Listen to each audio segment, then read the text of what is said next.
4년 만에 다시 고개 든 강용석 도도맘 불륜 스캔들. 과연 무슨 일이? 송승헌 유혁비 결별. 한중 대표 커플을 갈라놓은 것은?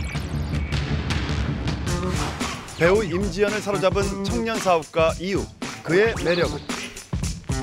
대한민국을 뒤흔든 정현 선수. 그의 모든 것이 밝혀집니다. 풍문으로 들어오시오. 지금 시작합니다.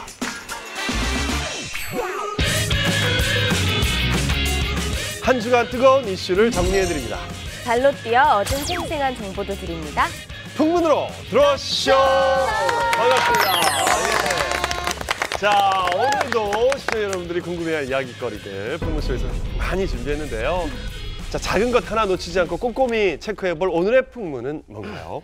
네, 실시간 검색 순위를 장악하며 대한민국을 떠들썩하게 한 남자들과 관련된 풍문을 체크해 볼 텐데요. 네. 가장 먼저 짚어볼 풍문은 강용석 변호사의 불륜 스캔들입니다. 자, 강용석 씨, 이분 정치인 출신으로 몇 년 전까지만 해도 방송에서 활발히 활동했던 분이잖아요. 그러다가 불륜 스캔들로 모든 방송에서 하차를 했는데 이번엔 무슨 일이 있었나요? 많은 분들이 기억하실 겁니다.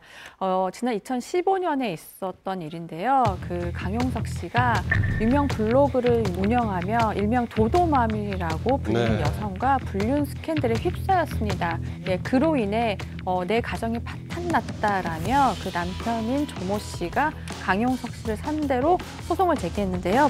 1억 원의 소송이었고요. 불륜 행위로 인한 혼인 파탄 손해배상 청구 소송이었습니다. 그런데 이날 이에 대한 법원의 판결이 드디어 나왔습니다. 네. 그 결과 강용석 변호사는 패소를 했습니다. 재판부에서는 그래요? 강용석 변호사에게 위자료 4천만 원과 지연 손해금을 지급하라고 판결이 났는데 이 판결은 한마디로 강용석 씨가 불륜 행위를 했다라고 인정을 한 겁니다. 불륜 행위를 했다라고 보긴 좀 어렵고, 그러니까 불륜 행위라고 한다면 예전으로 따지면 간통? 왜냐하면 그 사람들이 실제로 성관계를 했는지 안 했는지는 누구도 모르는 거고, 거기 경찰이 출동해서 그 뭐 증거품들을 입수한 게 아니기 때문에, 그러니까 뭐 불륜 행위를 했다 이거보다도 둘의 관계가 이 결혼 생활에 중대한 파탄의 요인이 됐다. 그래서 그것에 대한 민사 소송을 진행했고, 거기에 대해서 이제 4천만 원의 배상을 받게 되는 것이죠. 네. 불륜의 범위가 굉장히 넓어졌기 때문에 꼭 성관계로만 볼 수는 없는 것 같고요. 불륜의 범주가 넓어졌기 때문에 불륜이 인정이 됐다라고 봐도 저는 무방할 것 같아요. 그러니까 불륜을 만약에 그렇게 이제 해석한다면 뭐 그것도 가능한 네. 얘기긴 하죠. 그러니까 두 사람의 관계가 부적절했다. 부적절했다. 부적절한 관계로 인해 결혼의 파탄이 이르렀다. 이렇게 이제 보면 되겠죠. 그런데 이 처음에 이 판결 사실이 알려진 게 남편 조모 씨가 SNS에서 글을 올려서 알려진 거잖아요. 어떤 맞아요. 글을 올렸어요? 사실 그동안에 이 남편 조모 씨는 재판 과정을 계속 거치면서 정말 감정적으로 굉장히 격해질 때가 굉장히 많았다고 해요. 정말 만나면 어떻게 하고 싶다라고 할 정도로. 근데 주변에서 말리고 말려서 계속 참고 참다가 결론이 나니까 굉장히 긴 장문의 글을 올렸는데요. 제가 조금 읽어드리겠습니다. 시끌벅적했던 홍콩 불륜 사건이 무려 4년이나 흘렀습니다. 강용석 변호사의 혼인 파탄 행위가 인정이 됐고 4천만 원의 위자료 배상 판결을 받았습니다. 법조인들 말로는 4천만 원 위자료 판결은 재판부가 상대의 책임을 매우 위중하게 판단했다는 걸 의미한다더군요. 물론 이 판결을 기쁘다고 할 수는 없습니다. 애들 엄마와는 헤어졌고 부족한 아버지지만 아이들은 제가 키우고 있습니다. 법이 뭔지 그동안 수차게 되뇌었지만 참고 참았던 말을 상대에게 하고 싶습니다. 남의 아내를 탐하지 말라라고 이렇게 그러더라고요. 피를 토했네요. 네네. 여기 추가를 해야 될 것 같아요. 뭐라고요? 남의 남편도 탐하지 말라. 이게 남의 아내를 탐한다고 해도 그 여자가 마음이 굳게 먹는다면 이런 일이 일어나지 않을 건데 이 여자도 문제인 거죠. 그러니까 서로의 문제지 한 사람의 문제라고 저는 생각하지 않습니다. 네. 같이 손바닥이 마주쳤잖아요. 두 사람이 잘못한 거지 한 사람이 일방적으로 해서 가정이 파탄났다고 저는 보지 않거든요. 그러니까 상대 남자만 탓할 건 저는 아니라고 생각을 해요. 네. 사실 심정적인 표현이잖아요, 이거는. 그간에 지금 4년 동안 이 소송이 이어졌었기 때문에 이거에 대한 울분을 여기에 토한 것 같고 조금 전에 피토하는 심정이라고 하신 것처럼 쓰다 보니까 이렇게 감정적으로까지 토로할 수 있었던 것 같아요. 종교적으로 그런 글귀가 있어요. 예. 네. 예, 개명이 있기 때문에 맞아요. 그거를 인용하신 것 같아요. 그리고 예. 유소영 씨 같은 경우는 이런 거에 조금 흥분하는 게 뭔가 좀 바꾸고 싶은 거죠. 자기도 남의 남친을 탐하지 말라. 뭐 이런 탐하지 거 마세요. 아니, 그렇게 흥분하면 티난다니까. 안 당해본 사람은 모르는 거거든요. 예. 네. 나는 뺏겨본 적은 없는데 되게 승질난다. 난 솔직히 그 돈의 액수에 관심이 가는 게 그냥 그 혼인 파탄의 원인으로 인한 금액이라고 보기에는 상당히 크다라고 보여져요. 그러니까 요거를 제가 변호사 형님이 있어서 물어봤는데 네. 법률적으로 이 그 정해진 건 없지만 최대치가 한 5천만 원 정도면 정말 많이 받은 거예요. 4천만 원은 일반적으로 굉장히 많이 받은 거고 이례적으로 극단적으로 한번 1억 원까지 판결이 나온 적이 있는데 거의 1,000만 원 선이에요. 이게 실제로 이 금액이라는 것이 그 두 집 살림을 하고 나서 위책 배우자로 지목이 된 어떤 남성분이 있어요. 근데 이분이 위자료를 3천만 원을 물어라라는 그 이전의 이야기, 그러니까 이전의 판례를 제가 한번 찾아본 적이 있거든요.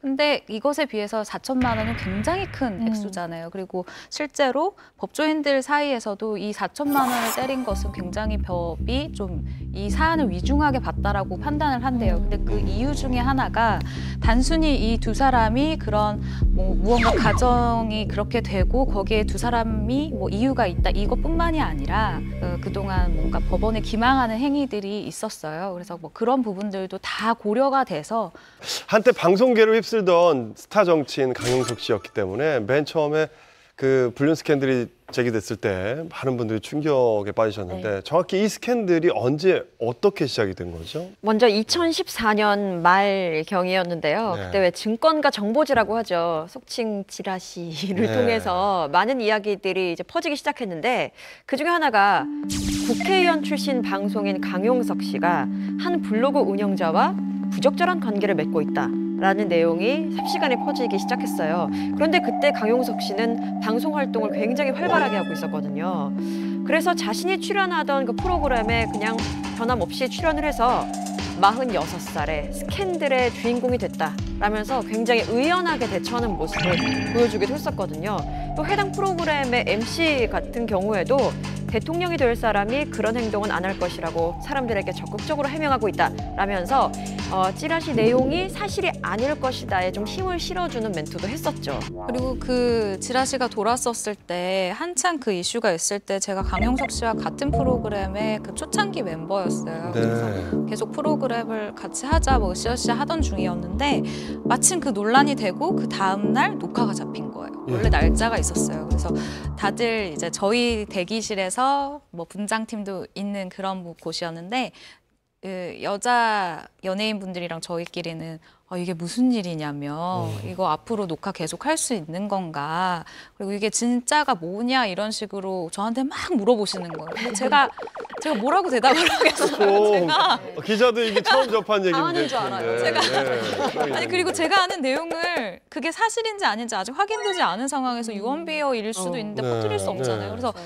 뭐 저는 아직 얘기할 때가 아닌 것 같습니다라고 하고 있었는데 마침 강용석 씨가 들어왔고 그 뒤를 따라서 김구라 씨가 들어오셨어요. 네. 다들 실시하고 있었거든요. 다들 선뜻 물어보지 못했는데 김구라 씨가 정말 오히려 편하게 아니 이거 무슨 일이야? 이거 뭐야? 이렇게 물어보신 거예요. 그랬더니 상상이 가요. 아, 구라 성격상 그럴 수 네, 있죠. 정말, 정말 시원하게 그냥 물어보시는 거죠. 감성 지원이 되는데 그랬더니 강용석 씨의 모습이 아직 생생한데 그 별거 아니에요. 이거 그냥 그냥 찌라시가 돈 거다. 이거 신경 쓰지 말라라고 굉장히 아무렇지도 않은 모습을 보여서 사실 저희는 그러면 이건 앞으로 우리가 계속 방송을 할 수 있을 만큼 타격이 없는 이야기겠구나라고 저희끼리는 생각을 했고 심지어 그날 저희가 회식도 했어요. 그래서 강용석 씨가 아는 그 상암동의 한 이자카야에 저희를 불러주셔서 강용석 씨의 리드 하에 저희가 다 같이 회식도 하고 이야, 마지막 회식이 됐겠네요.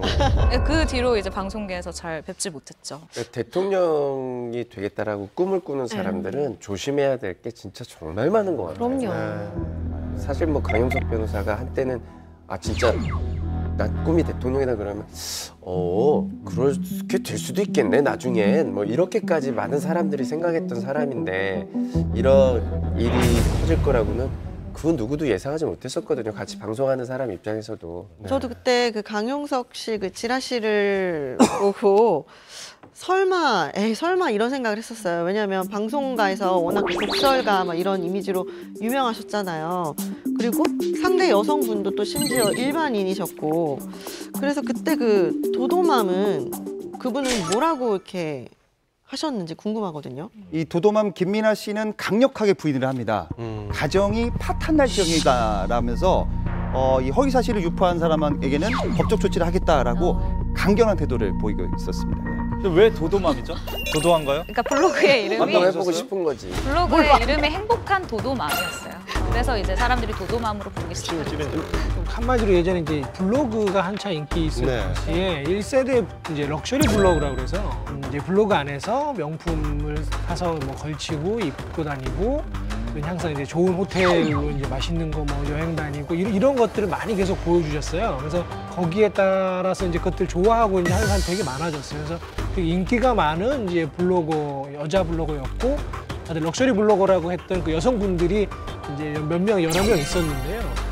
이분들이 이제 항상 이제 뭐 항상 최고 명품 사러 다니고 해외 여행 같이 다니고 애들 데리고 뭐 좋은 거 입혀주고 이런 걸 하면서 계속 보여줬어요. 근데 그때까지만 해도 이제 그냥 단순히 잘 사는 집에서 이렇게 돈도 많고 잘 살고 하는구나 이렇게만 알았는데 이제 그 무리들 중에 이제 일부 분들끼리 마음이 틀어지고 이제 서로 사이가 나빠지면서 서로를 향해서 이제 욕을 하고 이제 고소를 하고 이런 일들이 벌어지기 시작했어요. 왜 끼리끼리 모였다가 왜 그러죠? 네, 그러면서 이제 온라인상에서 상당히 많은 이슈를 일으켰던 분들 중에 한 분이에요. 그래서 이분들을 이제 싸움하는 과정을 계속 실시간으로 중계도 하고 서로 이제 라이브로 중계를 해요. 그리고 뭐 서로 욕하는 것도 보여주고 이런 것들을 온라인에서 팬들이 다 보거든요. 그래서 그 과정들을 다 알고 서로 이제 틀어지고 고소하는 과정까지 다 공개가 되고 있어요. 그래서 그분들을 통해서 이분 도도맘이랑 강용석 변호사의 불륜 관계다 이런 소문이 막 온라인에 돌기 시작하면서 이게 점점 그 증거들이 나오기 시작을 한 거죠.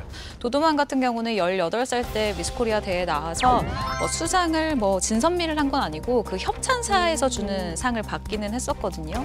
그렇게 이제 지역 이제 미스코리아 나갔었다가 언론에 등장을 하니 굉장히 늘씬하고 보기에도 굉장히 외모가 예쁘고 그리고 인터넷에는 이런 글도 있었어요. 몇 회 이런 식으로 방송에 출연했는데 그때 걸치고 온 뭐 자켓이 뭐 발 뭐다 걸치고 온 옷만 뭐 수천만 원이다 이런 식으로 네티즌들의 구미를 자극할 수 있는 이런 부분들도 분명히 있었죠.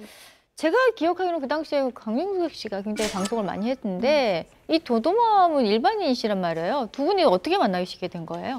두 사람은 원래 변호사랑 의뢰인의 관계로 처음 만났어요. 2013년 이제 12월에 이제 그 김민아 씨가 자기와 이제 온라인상에서 이렇게 싸움을 벌이고 있었던 타 블로거가 있었어요. 그래서 그분을 상대로 명예훼손 이제 소송을 진행을 했었고 그것 때문에 그 이제 지인의 소개로 이제 강용석 변호사를 이제 만나게 돼서 실제로 이제 명예훼손 사건 관련해서 의뢰를 한 거였죠. 당시에 그 두 분이 강하게 부인을 했으면은 그 찌라시가 돌았을 때 그 당시는 좀 일적으로 만난 건데 좀 오해가 생긴 걸 수도 있잖아요. 단순히 소송 때문에 만난 사이 혹은 뭐 오해다라고 하기에는 그냥 넘어가기 조금 어려운 증거?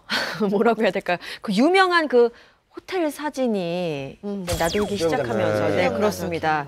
보면 바로 이 사진 때문에 그냥 넘어가기는 조금 어렵겠다라는 시각이 커졌죠. 이 발의 주인공이 이제 도도맘 김민아 씨인데 김민아 씨가 사업차 이제 들렸고 이제 홍콩의 C호텔 수영장에서 찍은 사진인데 중요한 건 저 발 아래 이제 수영하시는 분 있잖아요. 저분이 이제 강용석 씨인데 그때 굉장히 부인을 했어요. 그래서 홍콩에 간 적이 없다. 난 전혀 간 적이 없다. 그리고 심지어는 저 사진은 합성이다. 뭐 이렇게까지 얘기한 적도 있어요. 예. 정말 묘하게 찍었어. 묘하게 찍었어요. 이게 사진을 보면 알겠지만 모르죠. 그런 사진 보면서 뭐 그냥 뭐 느씬하시다 뭐 이 정도만 보지 그걸 확대를 막 이렇게 수영을 하고 있는 사람 확대해서 그거 강용석 씨 거라고 생각도 못했고 예. 수저에 비친 사람도 찾아내는 눈동자에 있는 사람도 찾아내는 이게 뭐냐면 약간 이게 블로거라든가 아니면 그 SNS에 거의 중독돼 있는 분들은 뭐냐면 뭐라도 뭘 남겨야 되는 거예요. 그리고 뭐라도 주변 사람들한테 약간의 힌트를 주는 게 쾌감인 거예요, 이게. 보는 사람과의 밀당을 네, 밀당이 것 있어요, 같아요. 이게. 아마 본인이 연예인이 아니기 때문에 설마 내가 메이크업 안 해? 날 알아보겠어? 아마 편안한 마음으로 있었을 수도 있어요. 네. 근데 우리가 알고 있기엔 저분은 그냥 방송인이었잖아요. 그렇죠. 네. 그리고 사실은 그때 두 분이 홍콩에 간 게 아니라 여자분들 친구분들이 같이 갔어요. 그 럭셔리 블로거 분들 중에. 그 럭셔리 블로거 분들 대단하신 분이에요. 아유, 그런데 당연히 그게 되지. 아유. 분들 중에 이게 서로 싸움이 났기 때문에 예, 그래서 서로 간의 증거들이 상당히 많이 있었던 상황이었어요. 그런데 강용석 씨의 이 해명은요, 그렇게 오래가지 못했습니다. 인정을 받기 어려웠어요. 바로 이 사진 때문인데요. 저거 홍콩 그 호텔이에요? 이거는 누가 찍은 거예요, 이거는? 당시에 이 사진 자체가 뭐 매체를 통해서 다 공개가 됐는데요. 아마 제보를 받아서 다 사진이 나간 걸로 알고 있어요. 그런데 이렇게 명백한 사진을 두고서도 강용석 씨는 이 사진은 조작된 것이다 주장을 했었어요. 그런데 이제 그 이후에 강용석 씨의 출입국, 홍콩 출입국 기록이 드러나게 되니까 그제서야 일 때문에 홍콩을 들렀었고 우연히 만난 것이다 라고 해명을 했었죠. 우연히 왜 하필 수영장에서 만났을까요? 저는 뭐 우연히 만났다고 해도 네. 그 뭐 그냥 뭐 커피나 밥은 괜찮은데 수영장 같은 경우는 이제 속옷을 입고 있는 거잖아요, 거의. 네. 아니 수영복이잖아요. 아니, 재질만 다를 뿐이지. 맞아. 사이즈는 같은 아니야. 너무 수일 그렇게 뿐이지. 아니 해외에 나갔을 때 뭐 유명한 호텔 가면 수영장을 가면 가끔 지인 만날 수 있어요. 만날 때가 있어요. 뭐 수영장인데 저는 삼각바스 입으니까 삼각바스 입고 상대도 뭐 그냥 비키니 입으면 그냥 뭐 얘기하고 인사하고 커피 한 잔 마시고 그러고 다르잖아요. 홍석천 씨는 다른 분하고. 아니 만날 수 그러면 있겠어. 입장 바꿔서 내 이성 친구가 그 다른 이성 친구와 함께 수영장에 있다고 생각을 해보세요. 난 싫어. 그건 말도 안 되지. 나도 싫어. 아니 기분이 좋지 않죠. 그걸 얘기하는 그게 거예요. 문제인 거죠, 제 말은. 그런데 이렇게 강용석 씨 그리고 도도맘의 증거 사진은 이 사진뿐만이 아니었습니다. 또 네. 다른 사진이 있는데 네. 김민아 씨가 일본 여행을 갔다가 영수증을 이제 찍어서 올린 거예요. 네. 근데 이 영수증에서도 강용석 씨의 흔적이다라면서 네티즌들이 찾은 부분이 있어요. 바로 이 손가락 사이에 있는 글씨인데요. 석이라는 영문이에요. 근데 이 카드가 강용석 씨의 카드였었던 거죠. 근데 이때도 역시 약간 이해하기 힘든 해명을 하기 시작합니다.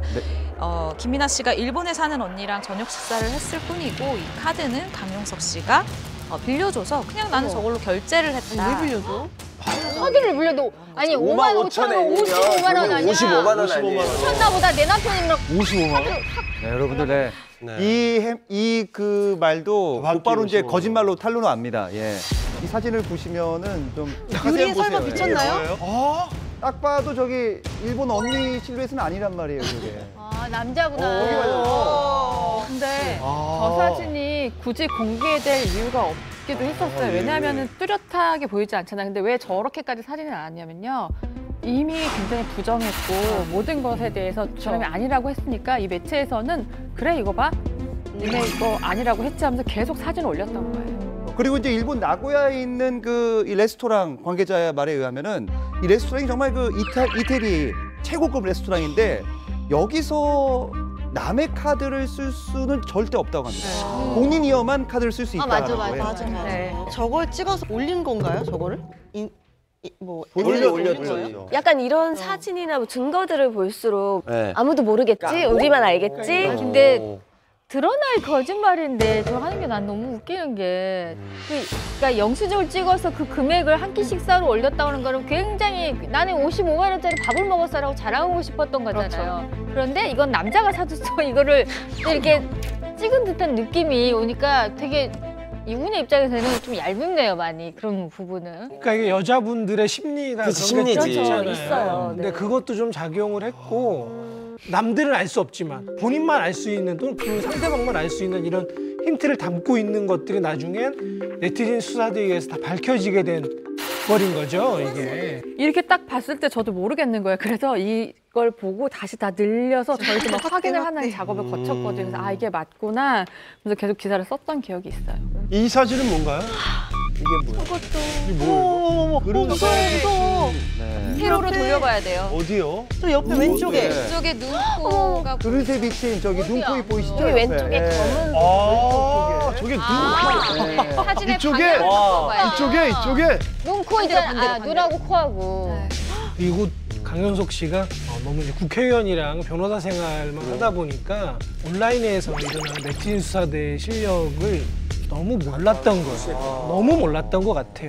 너무나 잘 나가는 정치인이었잖아요. 미래의 꿈이 대통령이라고 할 그런 사람이 과연 이런 짓을 저질렀을까? 그리고 변호사라는 직업 자체가 주는 약간 치밀함이 있었기 때문에 다 믿지 않았던 상황인데요. 이 사진 하나로 인해 대중도 함께 같이 등을 돌리게 된 계기가 됐어요. 뭐 이렇게 막 분통 터지는 분들이 많을 텐데 그 배우자들의 반응은 어떨지 그것도 궁금하거든요. 예, 우선 강용석 씨의 부인은 아무런 반응이 없었습니다. 이번 판결이 나왔을 때까지도 공식적인 입장은 없었고요. 저는 근데 이 부분에 대해서는 이해는 가요. 왜냐하면 뭐 언론에 노출이 된 분도 아니었고 아마 아이도 있고 뭐 여러 가지 사정상 아마 뭔가 하진 않았을 것 같아요. 왜냐하면 이 사실만으로도 충분히 대가를 치렀다고 볼 수도 있거든요. 하지만 김민아 씨의 남편 같은 경우에는 일단 이 사진을 본 직후에서부터 바로 이제 행동에 옮겼는데요. 불륜행위로 인한 혼인 파탄 손해배상 청구 소송을 바로 진행했죠. 그래서 4천만 원을 이제 강용석 씨한테 내라고 한 거잖아요. 보통 이런 뭐 이혼, 불륜 소송을 하면은 그 전 남편이 뭐 아내한테 이렇게 소송을 해서 그러니까요. 보통 하고 이런 건데 왜 이분은 그 강용석 씨한테 그 소송을 한 건지가 궁금해요. 사실 아내와의 그 법적 공방, 이혼 소송은 이미 지난해에 정리가 됐어요. 그러니까 전 남편 조모 씨가 강용석 씨를 고소했던 그 비슷한 시기에 아내였던 그 유명 블로거 김민아 씨를 상대로 이혼 소송을 제기했습니다. 근데 이 판결 내용, 자세한 내용은 아마 지금 풍문쇼에서 처음으로 알려드리는 게 아니었을 것 같은데 네, 법원이 몰랐어요. 김민아 씨가, 그러니까 아내가 남편 조 씨에게 2천만 원을 지급해라 라고 결론이 났어요. 그러니까 보통 이혼했을 때 남편이 아내에게 주는 경우가 많잖아요. 근데 이번에 전혀 반대 경우였고. 궁금한 게 있어요. 근데 만약에 부인이 바람을 펴서 이혼을 하게 돼도 남편이 위자료를 지급해야 돼요? 그렇죠. 잘못한 쪽에서 지급하는 거죠? 예, 배우자가. 그러니까 유책 사유가 여기서 분명히 좀 드러났다라고 볼 수 있는 거죠. 또 제3분할 같은 경우에는 사실 하지 않는 것으로 합의를 받고 다만 친권과 양육권은 모두 남편이 가져가는 것으로 그렇게 결론이 됐어요. 근데 사실 저는 약간 좀 이해가 안 가는 거는 그러니까 제 입장에서는 저는 다른 건 다 포기해도 아이는 포기할 수가 없더라고요. 솔직히. 왜냐하면 요즘 사회에서는 특히나 그런 사건, 사고들도 굉장히 많고 옛날부터 막 그런 것들 많이 듣다 보니까 내 아이만큼 무조건 내 손으로 키우고 싶다는 마음이 사실 굉장히 강하거든요. 그래서 다른 건 다 포기해도 내 아이만큼 무조건 내가 지키고 싶어서 저도 양육권을 가져오기 위해서 좀 많이 좀 힘을 네 그랬을 거거든요. 그래서 근데 보통 바람을 네가 폈으면 넌 할 말이 없는 거예요. 애도 뺏기고 다 뺏기는 거지. 저는 안 폈으니까요. 어쨌든. 그러니까. 설령 그렇다 하더라도 사실 근데 아이라는 존재는 엄마 입장에서는 포기하기가 힘든 근데 아마 조금 더 경제력이 있는 아버지한테 엄마의 마음은 또 그랬을 수도 있어요. 뭐 아빠도 당연히 마찬가지로 자기 아이가 사랑스러운 건 마찬가지거든요. 그 자기 아빠로서도 당연히 나는 내가 키워야 되겠다라고 당연히 그 생각을 할 것 같아요.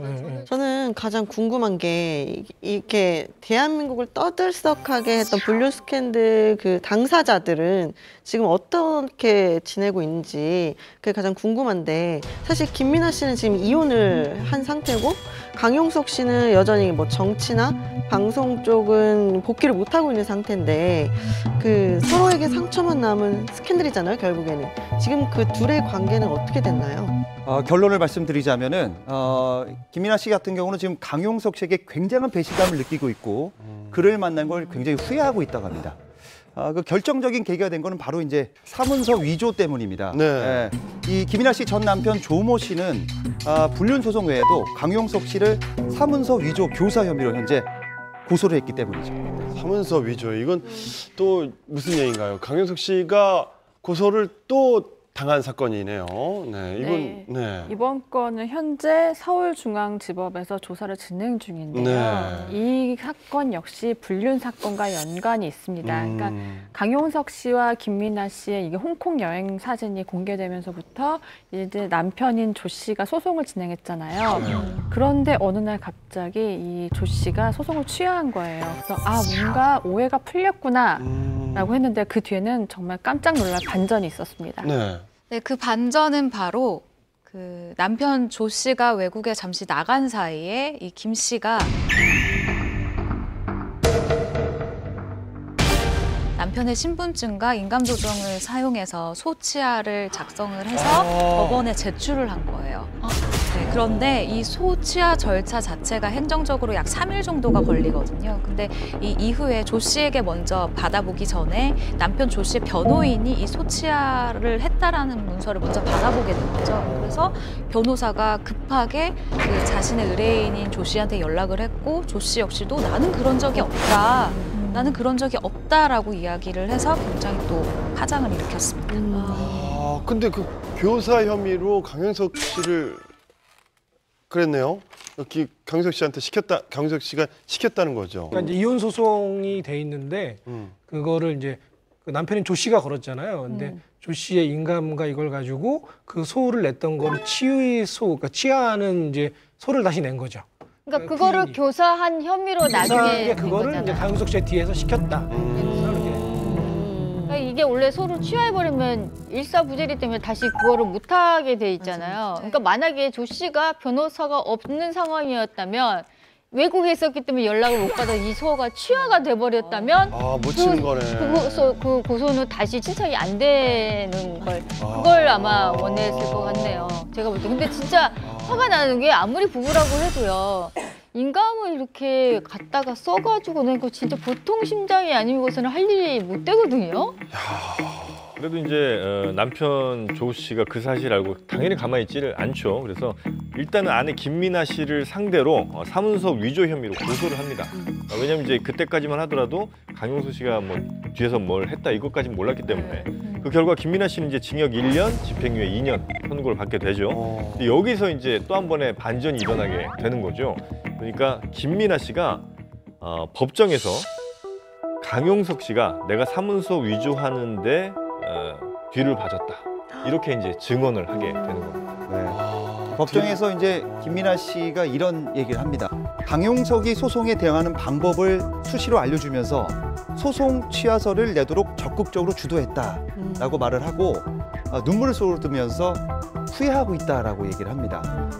이후 남편 조 씨는 강용석 씨를 사문서 유조 교사 혐의로 고소를 하게 되는 거죠.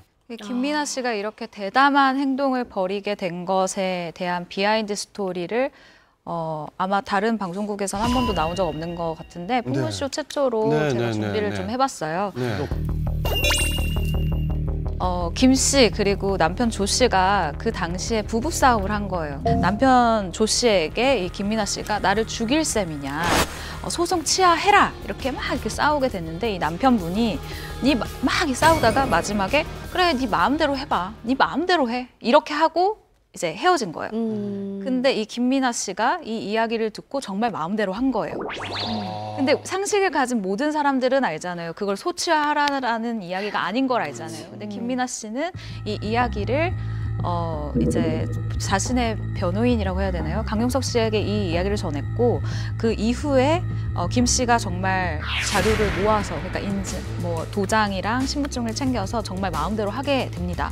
그래서 소취하를 하게 됐고요. 실제로 재판 과정에서 증인이 한 명 서요. 근데 이분이 바로 그 강용석 씨의 사무장이었는데 이분이 재판장이 이렇게 사무장에게 질문을 하는 거예요. 이렇게 사무실에 와서 소치아 작성을 하는 것이 일반적이냐, 이것이 뭐 옳은 행동이라고 생각을 하느냐라는 뉘앙스의 질문을 했을 때 이 증인이 이렇게 얘기를 합니다. 나는 시키는 대로 했고 이 상황은 일반적이지 않은 상황이라고 생각은 했다라고 얘기를 했어요. 그래서 뭔가 증언과 증거들이 확보가 됐기 때문에 이렇게 역으로 고소를 할 수가 있었던 상황인 거죠. 그렇군요. 야, 무슨 네 영화 맘대로 보는 해. 것 같아요. 보통 네 맘대로 해 하고는 그거는 합의가 되는 게 아니라 몰라 너랑 얘기하기 싫어 약간 이런 느낌 아닌가요? 네, 그러니까 이 사문서 위조 이 사건이 강용석과 김민아 씨를 완전히 등 돌리게 만드는데 굉장히 중요한 역할을 좀 했던 것 같아요. 왜냐하면 김민아 씨는 어쨌든 자신이 지금 의지할 사람은 강용석 씨밖에 없잖아요. 법적으로도 그렇고 뭐 여러 관계에서. 그런데 강용석 씨가 사무소 위조 관련해서는 좀 협조적이지 않게 나오니까 야, 이 사람 이제 더 이상 날 안 도와주는구나. 이 사람 뭐 돌아서는구나 이런 생각이 들면서 이제 둘이 완전히 좀 갈라서게 된 이런 계기가 좀 된 것 같고 결국 이제 징역 1년에 집행유예 2년을 받았는데 사실 사문서 위조도 꽤 중한 범죄예요. 그러니까 최대 징역 5년까지 가능한 범죄이기 때문에 특히나 이 뭐 법원에 내는 이런 중요한 서류들을 위조하고 그 목적이 또 굉장히 바람직하지 않은 목적이었잖아요. 그러니까 이런 것들에 대해서 분명히 좀 죄를 물을 수밖에 없는 그런 상황이었죠. 그러니까 이 상황이 초범이라 집유가 나왔어요. 근데 초범이라 이렇게 나온 거예요. 말씀을 주신 것처럼 굉장히 굉장히 중한 범죄인데, 근데 김민아 씨가 확실히 이때 돌아서고 굉장히 그때 한창 기행을 많이 했었거든요. 근데 이때 유튜브에 올린 영상이 하나 있어요. 그러니까 처음으로 강용석 변호사에 대한 반감을 드러낸 영상이었거든요. 근데 그게 무엇이었냐면 나도 모르게 너에게 보내진 편지.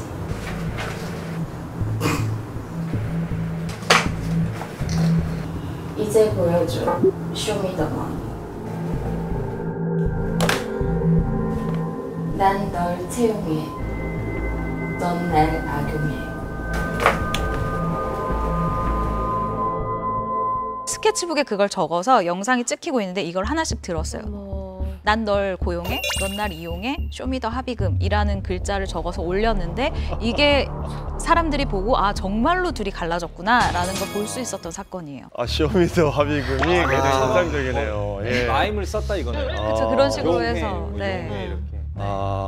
자, 사문서 위조의 처벌이 일단 생각보다 무겁네요. 그렇다면 같은 혐의로 남편 조 씨에게 고소당한 강용석 씨는 앞으로 이건 어떻게 되는 건가요? 예. 김민아 씨가 몰래 가지고 이제 도장이랑 인감이랑 이런 걸 가지고 소송을 취하고 이제 이런 것도 강용석 씨가 뒤에서 사주를 했다 이런 식으로 지금 돼 있거든요. 근데 사실 이분이 뭐 변호사이기도 했고 전에 국회의원이기도 했잖아요. 근데 이런 것들을 법률적으로 더 잘 아는 분이 이렇게 사문서 위조까지 해서 이거를 소송을 취하려고 했다라고 하면 그리고 이게 만약에 강용석 씨한테 불리하게 판결이 나오면 정말 심각한 문제가 될 것 같아요. 그러니까 변호사로서 자격에 대한 문제도 아마 변호사협회 쪽에서 분명히 얘기가 나오지 않을까 이런 생각도 들고 있습니다. 자, 지금까지 강용석 씨와 김민아 씨의 불륜 스캔들에 대해서 얘기 나눠봤는데요.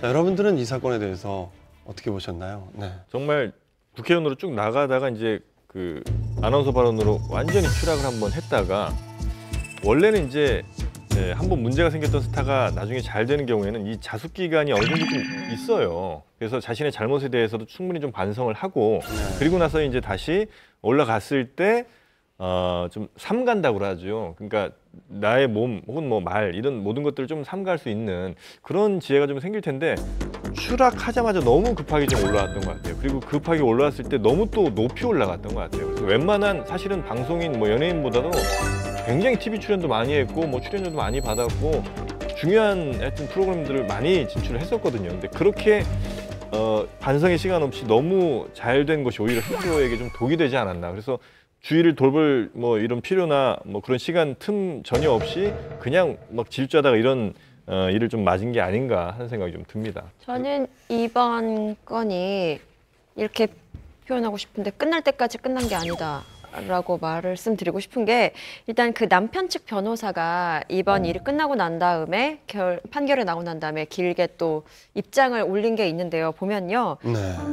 만약 상대방 그러니까 강용석 변호사가 항소를 한다면 저희는 다시 한번 열과 성의를 다해 의뢰인의 이익을 지켜낼 것입니다. 라고 이야기를 하면서 또한 강용석 변호사 외에 다른 남성들을 상대로 한 손해배상 청구도 준비 중입니다라고 어떻게 보면 선전포고를 하고 있기 때문에 글쎄요 끝날 때까지 끝난 게 아니라. 야 지금 그 변호사 측에서 내신 성명에 여러 가지 여러 가지 많이 의미가 있네요. 있습니다. 예. 이걸 뭐 공개적으로 올렸으니까요 말씀드리는 거예요. 네.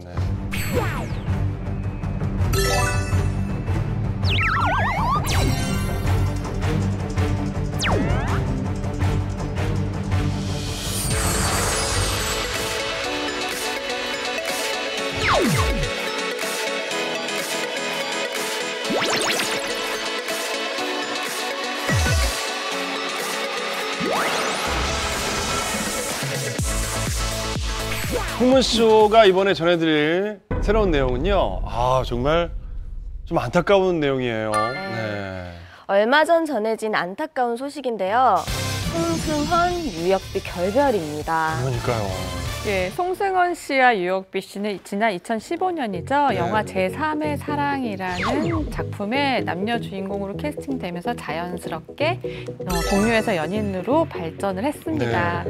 무려 11살이라는 나이 차이, 그리고 한국과 중국의 톱스타 커플이라는 점에서 정말 많은 응원도 받았었고 우려의 목소리도 있었는데요. 지난달 말 두 사람이 헤어졌다는 보도가 나왔죠. 네. 사실 두 사람의 결별은 지난 달에 이제 인정을 했는데요. 지난해 말에 둘은 정리가 됐다라고 전해져요. 그런데 또 그것보다 훨씬 더 이전부터 사실 두 사람의 만남이 좀 뜸해지면서 주변 사람들은 사실상 둘이 결별한 게 아니냐라고 생각을 하고 있었다고 해요. 그러니까 좀 정리하는 데 시간이 좀 걸렸고 그것을 공식적으로 인정하기까지는 시간이 조금 걸렸던 것으로 보여요. 두 사람이 헤어졌다 혹은 사귄다라고 주변에 이렇게 떠벌리는 성격들이 아니잖아요. 게다가 서로를 배려해서 주변 지인들이 연인에 대한 뭐 질문을 하더라도 좀 자연스럽게 혹은 뭐 다른 이야기를 유도하는 등 그냥 자연스럽게 그 상황을 잘 피해갔다고 해요. 그래서 더 아무래도 조금 더 늦게 알려진 게 아닌가 이런 생각이 듭니다. 저희가 사실은 몇 주 전에 소개를 해드렸어요. 한두 달 전인가? 사실 두 분의 정말 아름다운 만남과 결혼설에 대해서까지 언급을 했었는데. 네, 송승헌 씨와 유혁비 씨 모녀가 함께 배용준, 박수진 부부가 갔던 그 남해 리조트에 이들도 묵었었어요. 송승헌 씨가 당시에 드라마 촬영 중이었는데 너무 보고 싶었고 어머니도 만나고 싶었던 거죠. 바로 저와 함께 했던 것이 삶단 예. 그 작품이었는데 그렇죠. 갑자기 송승헌 씨가 없어졌더라고요. 어디 갔나 했는데 나중에 알고 보니 그런 식으로 데이트를 했더라고요. 예. 근데 당시에 그 관계자들한테 물어봤어요. 송승헌 씨 어땠냐고 물어봤더니 너무 사이가 좋았고요. 무엇보다 유혁비 씨를 챙기기도 했지만 어머니하고 너무 잘 지냈다는 거예요. 그래서 굉장히 생각해보세요. 사위가, 예비 사위가 송승헌이에요. 얼마나 또 어머니도 좋으셨겠어요. 그때만 해도 와, 이 정도면 우리 다 결혼하는 거야. 언제 결혼할까? 약간 그런데 관심이 집중됐었어요. 네, 그리고 만남을 가질 당시에 송승헌 씨가 지인들을 초대해요. 뭐 소지섭 씨, 이병헌 씨, 그리고 뭐 엔터 쪽에 계신 뭐 아는 분들을 초대를 했는데 이 자리에 유혁비 씨도 초대를 받아서 그 송승헌 씨 옆에 항상 계속 있는 모습이 지인들을 통해서 소문이 나기 시작했어요. 그 자리에서 정말 스스럼 없이 애정 표현을 했다라는 그런 이야기도 제기에 들리기도 했었고요. 또 그런 모습을 본 사람들이 이제 관계자들에게도 그녀를 이제 소개를 해주는 걸 보니까 정말로 결혼할 때가 머지 않은 것 같다라는 이야기를 남기기도 했었거든요. 이런 일들이 계속 반복되고 사람들 눈에는 결혼했으면 좋겠다, 결혼하는 거 아니야? 결혼한대, 이렇게 결혼설까지 발전이 된 것 같아요. 근데 그 두 분은 국경을 초월해서 약 한 3년 정도 꽤 오래 연애를 하셨잖아요. 저는 사실 이 나이에 이 정도 연애 기간이면 결혼을 하지 않을까라는 생각을 했었어요. 근데 너무 안타깝게 어쩌다가 헤어지게 되신 건지. 네, 일단 두 사람의 결별설이 나자마자 그리고 한국 그리고 중국에서 굉장히 대대적으로 보도가 이뤄졌었어요. 안타까워하는 사람들이 그만큼 많았다라는 반증인 것 같은데요. 이유가 무엇인지에 대해서도 굉장히 많은 추측들이 오고 갔습니다. 한간에 도는 얘기에 따르면 아무래도 너무 중국과 한국 장거리 연애가 아마 힘들었을 거예요. 그리고 의사소통이나 아마 이런 여러 가지 여건들이 쉽지는 않았을 것이다. 왜냐하면 우리가 사소하게 남녀 사이에서 이렇게 오해가 생겨서 싸울 수 있는데 이거를 약간 풀잖아요, 말로. 근데 이거를 중국어와 영어로 푼다는 건 사실 힘들어요. 네, 아마 남녀 사이의 일이 아닐까라고 조심스럽게 얘기할 수 있을 것 같아요. 근데 제가 지켜봤을 때 두 사람을 가장 괴롭혔던 건 이 국내 언론에서 늘 나왔던 그 결별설 보도, 이런 것들이 사실은 당사자들한테 굉장히 큰 스트레스일 수 있거든요. 네. 그렇죠. 네. 잘 만나고 예쁘게 만나고 있고 뭐 좀 거리가 떨어져 있어서 뭐 조금 소원해지고 뭐 이런 데이트할 땐 그런 게 있지 않습니까? 근데 그럴 때마다 무슨 뭐 결별설 하니까 신경 쓰이는 게 한두 가지가 아니겠죠. 네. 이 두 사람의 결별설은 2016년부터 계속 나왔는데 첫 번째 이제 2015년도 유혁비 씨 생일날 송승헌 씨가 멋지게 프로포즈를 했는데 그걸 거절해서 헤어졌다 이런 설도 있고요. 그리고 지난해였죠. 유혁비 씨 30살 생일날 송승헌 씨랑 함께하지 않았다 해서 헤어졌다는 설이 있는데 그때마다 부인을 하면서 우린 잘 만나고 있다. 그리고 다정한 모습을 또 공개돼서 이 설들이 없어졌는데 최근에 또 이제 이별을 해서 참 안타깝게 됐습니다. 예. 뭐 송승헌 씨 뭐 제가 뭐 참 아끼기도 하고 저희 같이 작품을 해서 잘 알고 지내기도 하거든요. 근데 얼마나 그동안 힘들었을까 싶네요. 이게 뭐 서울, 부산 연애도 장거리 연애 힘들다고들 하지 않습니까? 근데 워낙에 이제 거리도 있고 워낙에 서로가 바쁜 사람들끼리 이렇게 연애를 계속 알콩달콩 유지한다라는 게 쉽지가 않거든요. 그래서 아마도 언론 보도가 이제 결별 소식을 나온 걸 보고 조금 더 그보다는 빨리 일찍 정리가 된 걸로 알고 있습니다. 네. 그러니까 이제 뭐 사랑이 끝났다고 봐야죠.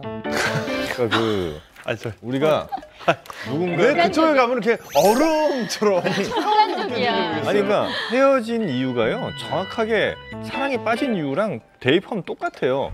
너무 바쁘죠? 너무 바쁘면 처음 만날 때는 너무 바빠서 더 애틋해져요. 사랑이 더 깊어진다고요. 그리고 뭐 누가 좀 못 만나게 하면 더 난 이 사람이 운명인 것 같고 이렇게 된단 말이에요. 근데 사랑이 쉽게 되면 그 만날 때 했던 모든 이유들이 사실은 헤어지게 되는 이유가 또 돼요. 바빠서 그렇고 뭐 통역 잘 안 돼서 그렇고 중국어도 뭐 말 안 통하면 더 귀여워 보일 수도 있어요. 예, 그러니까 사실 이거는 그냥 두 사람이 만나다가 사랑이 어느 정도 이제 식어서 헤어진 거 뭐 그 이상도 이하도 아닌 거죠. 맞습니다. 그렇군요. 예, 두 사람은 지금 어떻게 지내고 있나요? 두 분 다 힘든 시간 보내고 있을 것 같은데요. 예. 네, 우선 송승헌 씨 같은 경우는 드라마 블랙을 끝냈고요. 그리고 사기작을 지금 보고 있는데요. 송승헌 씨 같은 경우에는 원래 한한령이 좀 있기 전까지는 해외 활동이 정말 더 많았거든요. 네, 아무래도 뭔가 또 생각을 하고 있을 거고요. 그리고 송승헌 씨는 사업에 또 약간 관심이 많아요. 그래서 여러 가지로 검토 중인 걸로 알고 있습니다. 아, 그래요. 네, 유혁비 씨 같은 경우는 저도 이제 팔로우를 해서 지켜보고 있는데 SNS를 보면 결별설 이후에도 뭐 그렇게 크게 뭐 힘든 티를 굳이 내는 그렇지는 않아요. 그냥 자기의 일상을 아주 담담하게 올리고 있고 또 최근 할리우드 대작이죠. 뮬란의 여주인공으로 낙점이 됐어요. 그러니까 뮬란이요? 네, 지금 이제는 뭐 아시아의 뭐 여인으로 불렸다면 이제는 뭐 전 세계 뭐 어린이들부터 이제 뭐 청년들까지 굉장히 그녀를 좋아할 만한 요소가 더 많아지게 된 거죠. 네. 자, 사실 연예인들이 이렇게 공개 연애를 하다가 결별을 하고 나면요. 가장 불편한 게 헤어지고 나서도 계속 연관 검색어에 상대 이름이 계속 뜨는 거예요. 나를 검색해도. 근데 공개 연애는 뭐 저도 했기 때문에. 공개 연애 해봐. 맞아. 뭐 아직까지도 얘기가 나오고 가끔은. 이런 거는 편하려고 하는 거거든요, 사실은. 나중에는 이제 그게 독이 될 수가 있는 게 차라리 아무것도 안 남기면 괜찮은 것 같아요. 배우분들은 절대 안 남겨요. 둘이 사귀어도 사진 한 장을 안 남기잖아. 약간. 맞아요. 제가 한 만장. 사진을. 만장 남겼어요? 만장? 어디다가? 저는 같이 방송을 했어요, 그냥 매주. 저는요, 제가 이게 진행자로서 정말 그 작가분들이나 누가 이렇게 처음에 출연진 얘기할 때 이렇게 물어보잖아요, 저한테. 제 장점이 뭐냐면요. 나 때문에 안 나올 사람이 없어요. 난 그게 내 장점인 것 같아요. 심지어는 내가 만나던 여자가 일반인이었는데 다른 남자가 생겼더라고요. 그 사람이 연예인인 거죠? 다른 남자가? 다른 남자가. 어쨌든 그 어려운 과정 한 2개월을 지난 다음에 헤어졌는데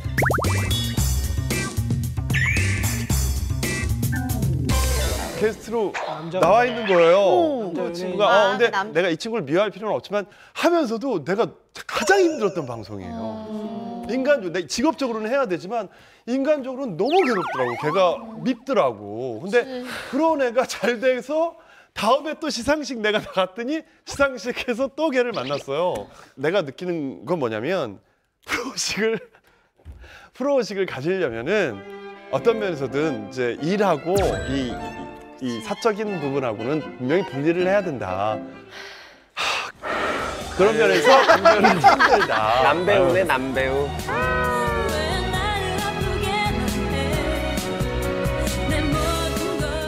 자, 이별이 있다면 또 만남도 있는 법일 텐데요. 이번에 체크해볼 풍문의 주인공이 바로 핑크빛 온몸의 휘감은 무엇이라면서요? 네, 현재 이분은 두 단어로 정리를 할 수 있는데요. 여배우 그리고 청년 사업가. 아, 여배우와 청년 사업가의 만남. 자, 여러분들 뭐 어떻게 감이 좀 느낌이 오십니까? 오세요? 네. 누구? 네, 바로 31살 나이에 재단 이사장을 맡고 있는 이육 씨인데요. 이육 씨. 네, 이분이 얼마 전 영화 인간 중독의 임지연 씨의 마음을 사로잡았다고 합니다. 네. 되게 아이러니한 게 이 인간 중독의 송승헌 씨와 임지연 씨가 같이 나왔잖아요. 한 분은 헤어지고 한 분은 새로운 사랑을 시작하고 그래서 야. 저는 딱 보자마자 맨 처음에 이 기사를 보면서 되게 좀 뭔가 아이러니하다라고 생각을 했어요. 아, 두 사람이 사귀는 건 어떻게 알려졌나요? 한 매체의 단독 보도를 통해서 알려졌는데요. 이 기사가 나가고 얼마 되지 않아서 정말 빠른 시간에 이 두 사람은 열애가 맞다라고 인정을 했어요. 그때 포착된 사진들이 또 이제 공개가 됐는데 네. 사진 보면요, 사실 뭐 부인을 할 수가 없어요. 그냥 서로 바라보는 눈빛만으로도 굉장히 꿀 떨어진다고 하죠. 거기서 다 티가 났기 때문에요. 네. 한 달 전에 연인 사이로 발전했다라고 전해집니다. 아, 한 달 됐어요? 네. 예. 그런데 임지연 씨의 남자친구 이육 씨는 정확히 네. 어떤 일을 하시는 분인 거예요? 그러니까요. 사실 네. 이 두 분의 열애설에서 더 이슈가 됐던 건 이 남자분 이육 씨 때문인데요. 그러니까 이육 씨가 지금 88년생 31살이에요. 그러니까 나이가 뭐 많은 편은 아닌데, 근데 이분이 긴급구호 이제 NGO 단체의 이사장으로 계세요. 그러니까 나이에 비해서 되게 좀 큰 직책을 맡고 있는 거긴 한데, 근데 이곳이 어떤 곳이냐면 아프리카 지역이나 아니면 캄보디아, 동남아 이쪽 지역의 이제 빈민국들에 가가지고 이제 그 식수 지원 사업을 하거나 아니면 이제 긴급구 어린이들을 또 이제 도와주고 이런 이제 NGO 단체라고 볼 수 있죠. 예, 아, 그래요. 이런 재단에는 꼭 연예인 홍보대사가 있잖아요. 네, 네. 이 이육 씨의 재단에도 많은 연예인들이 있었는데요. 배우 백성현 씨, 가수 인피니트, 걸스데이, 그리고 에디킴 등이 이 해당 재단의 홍보대사로 활동을 했었고요. 그리고 재단에서 진행하는 자연보전 캠페인이라고 있대요. 거기에는 배우 장혁, 권혁수 씨, 유인영, 그리고 에일리 아이와이 등이 자신의 재능 기부를 통해서 활발하게 활동을 한 적이 있었어요. 그러니까 자연스럽게 이육 사장은 뭐 NGO 활동도 펼쳤지만 연예인들과의 이제 인맥도 형성이 됐을 것 같습니다. 그런데 이 이육 이사장은 이미 대학교 재학 시절부터 재단을 설립한 것으로 알려져서 좀 눈길을 끌어요. 이육 이사장은 그 한양대학교 법학과 출신인데 2011년에 로스쿨을 준비하다가 딱 1년만 해보자라는 생각으로 소통을 위한 젊은 재단을 설립을 했습니다. 그런데 적성에 맞더래요. 그래서 이것을 좀 키워서 지금까지 이렇게 확장이 됐다고 하고요. 그리고 현재 이사장직을 역임하고 있는 상황입니다. 사실 임지연 씨 같은 경우는 뭐 제가 늘 애끼는 송승헌 씨와 애껴요. 송승헌 씨와 인간중독이라는 영화에서 주인공으로 활동을 하지 않았습니까? 그게 첫 작품으로 알고 있는데 네. 아주 강렬한 인상을 남겼었거든요. 네. 임지연 씨는 이제 그 한예종 출신입니다. 2014년 그 인간 중독으로 데뷔를 했는데요.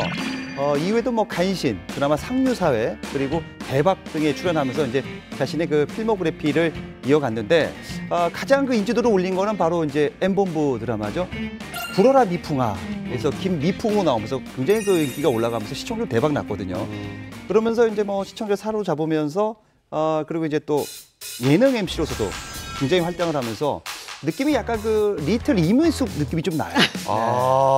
그런 계보를 이어가는 것 같습니다. 예. 임지연 씨가 더욱 특이했던 거는 뭐냐면 임지연 씨 얼굴이 뭔가 뚜렷하진 않다는 거예요. 여러 가지의 그러니까 약간 시골 아낙네처럼 같은 그런 수도분함도 보였다가도 세련된 도도한 여인으로 됐다고 너무나 이제 한국적인 미가 굉장히 많이 묻어나는 얼굴이래요. 그래서 약간 뷰티 브랜드의 이제 임원분들은 사실 임지연 씨 딱 처음에 나온 거 보고 저 얼굴이다 빨리 섭외해라라는 얘기도 있었다고 해요. 임지연 씨는 배우란 말이에요.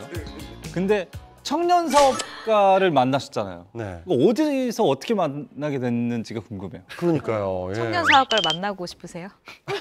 뭐 어디서라도 뭐 누구라도. 저 안녕하세요 청년 사업가입니다. 저 안녕하세요 청년 사업가입니다. 맞다. 알지. 청년 사업가. 정말 마침 있었네요. 아저씨 사업가인데. 예, 만나고 싶었던 청년 사업가가 바로 옆에 있었네요. 작년 사업가. 예. 작년 사업가.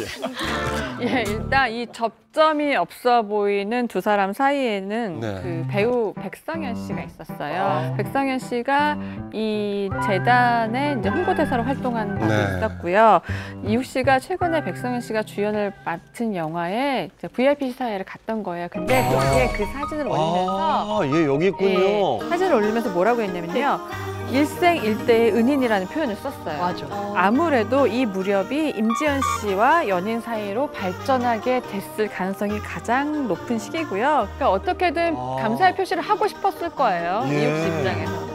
백성현 씨하고 임지연 씨는 그 드라마에서 만났어요. 그 사전 제작 드라마죠. 모히또에서 서로 호흡을 맞추면서 친해지면서 이제 서로 이제 친해졌는데 그 이후로 이제 이욱 씨하고는 인연이 2014년도에 시작됩니다. 이 백성현 씨가 이제 소문난 축구 광이에요. 연예인 축구단도 하는데 그 연예인 축구단이 그 이욱 씨가 운영한 재단 자선 파티에 초청을 받아서 인연을 맺으면서 그 이후로 이 재단의 홍보대사를 백성현 씨가 맡습니다. 예. 그러면서 이욱 씨하고 절친이 됩니다. 그 인맥의 여왕 그 소영 씨는 어떻게 뭐 임지연 씨나 혹시나 이욱 씨하고 인연이 있을 것 같아 무조건. 네, 나는 지금까지 나왔던 모든 사람하고 있었잖아요. 저는 이따에 걸겠습니다. 저도 이따에 갈게요. 홍보대사에 걸고. 이욱 씨는 모르고요. 임지연 씨랑은 제가 2015년에 드라마 상류사에 같이 출연했었거든요. 임지연 씨는 김국진 씨와 함께 2년 정도 M본부 연애정보 프로그램에서 진행을 맡았습니다. 그리고 지난해 12월에 개편을 맞아서 하차를 하게 됐는데요. 이때 저도 이 프로그램을 하고 있었어요. 그래가지고 이제 그 제작진 분들하고 알게 되잖아요. 근데 제작진 분이 하루는 저한테 이렇게 와가지고 혹시 기자님 임지연 씨 남자친구 생겼어요? 이렇게 물어보는 거예요. 그래서 제가 그걸 어떻게 하나요? 좀 모르겠다. 왜 생긴 것 같아요? 라고 물어봤더니 이게 내부적으로는 뭔가 연애의 징후를 포착했다라고 얘기를 하더라고요. 그러면서 그 말해줬었던 것이 생방송이잖아요. 그래서 진행을 할 때는 굉장히 열심히 하고 김국진 씨와 이야기를 하다가 코너가 나가는, 그러니까 다른 프로그램이 나가는 한 7분, 뭐 5분 정도 영상이 나갈 때는 잠시 이렇게 핸드폰을 꺼내서 핸드폰에 나와 있는 카톡을 보거나 메시지를 읽기만 하고 이렇게 빵긋빵긋 이렇게 웃고 이렇게 또 이렇게 넣고 뭐 이런 모습이 종종 들어왔나 보다. 아니 우리 박하나도 그렇지 않습니까? 중간중간 한 번 안 보던데. 진짜 근데 정말 열심히 일만 하더라고요. 휴대폰 어디 있어요? 이게 갖고 오지도 진짜 않았어. 신기해요. 예. 연예인들 보면은 연애하는 거 진짜 티나요. 핸드폰을 놓치면 일할 때 우리는 솔직히 다 이렇게 꺼놓거나 없거나 그러잖아요. 없어요. 저도 처음에 사진을 찍고 있을 때 연애를 막 시작할 때였는데 한복 소매에 넣어놨다가 허리춤에 찼다가 뭐 치마 속에 밑에다가 이렇게 도쟁이 있는 사이에 끼워놨다가 별걸 다 했었어요. 조선 안악내가. 아니 어쩔 수가 없어요. 전쟁기에서. 몸에는 들고 있어야 되는데 티가 나면 안 되니까요. 야. 어디든 막 구석진데만 보이면 해놨다가 잠깐 내가 아니면 또 꺼내서 막 보고 슛 들어가면 다시 또 집어넣고 그러니까 대본을 봐야 되는데 그러니까. 그게 아니라 자꾸 핸드폰을 보게 되더라고요. 대본을 이렇게 놓는 게 아니라. 임지연 씨도 그런 걸로. 그렇죠. 그런 징후가- 징후들이 포착이 됐는데 이게 한두 번이 아니라 꽤 이제 잦게 하는 걸 보면서 제작진들이 남자친구 생긴 것 같다라고 얘기를 했는데요. 제가 이거 오기 전에 또 통화를 했어요. 그래서 얘기를 하시는 게 아마 시기를 맞춰봤는데 이때부터 썸을 타거나 막 사귀기 시작한 시기인 것 같다라고 얘기를 하시더라고요. 이제 막 사랑을 시작한 이 커플에게 논란이 생겼다면서요. 논란이 네. 네, 논란의 시작은 이들의 네. 데이트 사진, 그러니까 언론에 공개된 데이트 사진이었는데요. 두 사람의 데이트가 포착된 곳이 그 강남의 한 백화점이었어요. 근데 이 백화점에서 명품 매장에서 쇼핑을 하는 것처럼 보이는 그런 모습, 그리고 쇼핑백을 들고 있는 모습들이 찍혔는데 빈민 구제를 하는 사회사업가가 명품을 쇼핑한다. 그리고 뭐 그러니까 MGO 단체에서 큰 일을 하는 사람이 고급차를 타고 다닌다. 이런 부분을 굉장히 좀 비아냥거리는 네티즌들의 목소리가 생기기도 했어요. 똑같은 사람의 생활이고 그분이 하시는 일이 그런 빈민 구제하는 일종의 일일 것이지 명품을 사서도 안 되고 좋은 차를 타서도 안 되고 이거는 너무 말도 안 되는 얘기고요. 그런 말이 있었어요.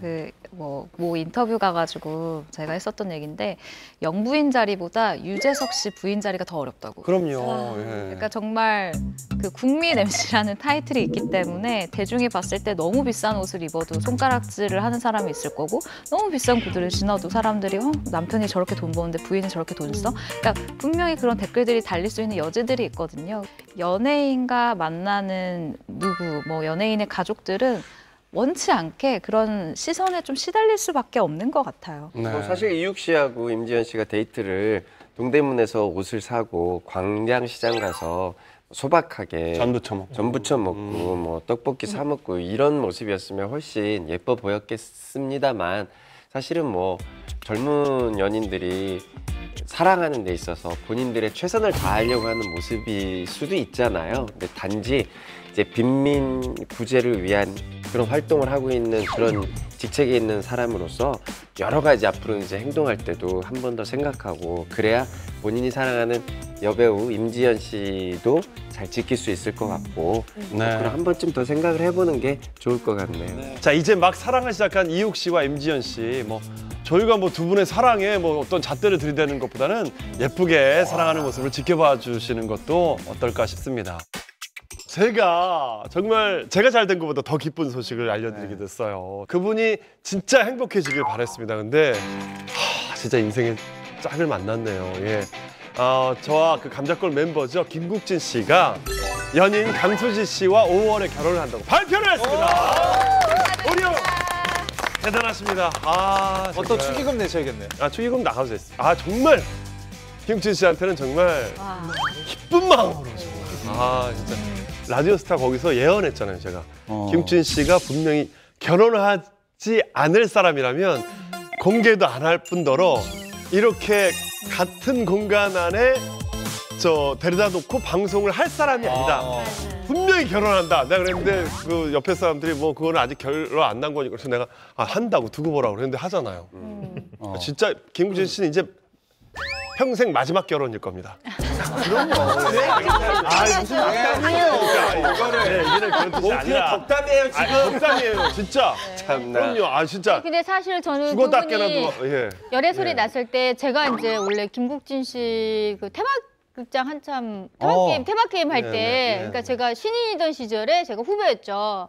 근데 이게 촬영장을 가면요 인사를 하면 그 앞만 보고 후배 인사를 받거나 땅을 보시는 분이 딱 두 분이 계세요. 이경주 선배님하고 두 분은 똑같았어요. 이제 후배들이 안녕하십니까 인사하면 예. 쳐다보지도 않아요. 눈을 안 마주치거든요. 그런데 제가 볼 때는 김국진 씨가 강수지 씨를 쳐다보는 그 눈빛이 있어요. 절대 남한테 주지 않는 그 눈빛을 딱 방송에서 보는 순간 결혼하겠다. 속이 오더라고요. 김국진 씨 같은 경우는 특히나 늘 얘기했던 게 어머니 얘기였어요. 왜냐하면 아침에 어머니께서는 아직도 신문을 보신대요. 그래서 아침에 이렇게 눈 뜨자마자 신문을 봤을 때 내 아들의 그 기사가 나오면 너무 좋아하신다는 거예요. 그거에 대한 기쁨도 있었고 이제 연세도 많이 드셨는데 이제 뭔가 그럼 아드님이 그냥 어머니를 위해서 기사거리 하나 던지는 건가요? 그렇죠. 결혼. 네, 그런 것도 있고 이제 언제 결혼을 하나 약간 이런 걱정이 있으셨겠죠? 그렇죠. 근데 모든 사람들을 다 행복하게 해준 결혼설이라 참 기뻤어요. 그때 그런 얘기 하더라고요. 그 강수지 씨에게 넌 내가 낳은 아이 같아. 그러니까요. 그리고 김국진 씨가 뭐 시도 막 써주신다면서요. 예. 맞아요. 저는 김국진 씨가 예전에 저랑 저희 그 감자골 그 방에서 아이들 짜는 맨날 방에서 강수지 씨가 나오면 그렇게 맨날 야 저 가수 참 이쁘지 않니? 나한테 그런 얘기 했어. 그리고 김국진 씨가 무슨 일 때문에 일본 갔을 때 강수지 씨가 거기서 콘서트를 하는데 우리 친형이 매니저였잖아요. 그 매니저 통해서 들었는데 그 콘서트를 굳이 갔었대요. 그 십수년 전에. 그건 인연이 있었다는 거 아니겠어요? 예전부터 그 좋아했던 마음이 있었기 때문에 그게 타는 청춘에서 다시 만나게 되고 인연이 돼서 이제 결혼까지 되게 된 건 정말 박수 쳐드리고 축하해드리고 싶다는 마음입니다. 근데 저는 한 가지 또 생각나는 게 그 불청이 김국진 씨가 혹시 강수지 씨 출연 섭외를 혹시 이렇게 슬쩍 할 수, 이게 빅피처일 수도 있어. 김국진의 빅피처. 나 이거를 한 번도 생각 못했는데. 그럴 수도 있죠. 왜요? 강수지 씨를 일부러 김국진 씨가 섭외해달라고. 아니 독설가로 유명하시잖아요. 이렇게 행복한 얘기를 하니까 한마디도 안 하시네요. 그게 아니라 저는 김국진 씨의 인기 혹은 뭐 그때 당시에 우리 국민들에게 줬던 웃음의 양을 따져보면 지금의 신동엽, 강호동, 유재석 씨를 합친 것만큼이라고 봐요. 정말 독보적인 원톱 완전 개그맨이죠. 우리나라 전체를 움직였던. 그러니까 그 정도 우리에게 웃음을 줬다면 이제 충분히 행복해질 자격이 있다. 이거 안 줬으면 부담스러워질 것 같아. 네? 웃음을 안 줬으면 저는 왜 그래요? 저는 행복해질 다들 왜 그래? 자격도 없는 건가요? 그래서 저는 난 큰일 났네. 저는 언제쯤 행복해질 수 있나요? 박수홍 씨는 아직 이르다고. 조금 더 노력하세요. 나 진짜 나 선물 보내려고 했는데 제외. 네, 저는 강수지 씨가 웨딩 드레스를 입은 모습을 기대했거든요. 그러니까요. 너무 아름다우신 분이잖아요. 근데 예식을 따로 올리지 않는다고 하더라고요. 왜 그런 거죠? 예. 사실 그 여자가 그러니까 두 분이 그 초혼이 아니다 보니까 아무래도 조심스러운 부분이 있을 거예요. 또 두 분 다 굉장히 조용한 성격이잖아요. 그러다 보면 남들에게 너무 유난스러워 보이지 않고 싶은 마음이 있고 또 이제 강수지 씨한테 딸이 있잖아요. 그 따님을 아마 생각하는 마음이 좀 있을 것 같아요. 저희 딸이 대학생이 되고 나서도 결혼식을 했거든요. 아이가 중고등학교일 때는요. 엄마가 결혼식을 하는 자체가 굉장히 힘들어요. 정서상. 왜냐면은 그 아이는 받아들일 수 있지만 아이의 친구들, 그 친구의 부모들이 생각하는 그런 멘트들이 있을 거 아니에요. 그러다 보면 이게 아이한테 상처가 될까 봐 엄마 입장에서는 좀 꺼려져요. 그래서 저도 저희 큰딸이 중고등학생일 때는 결혼을 하고 싶지가 않았었어요. 이제 고급 소스 하나 드리겠습니다. 정말 최초입니다, 이거. 네.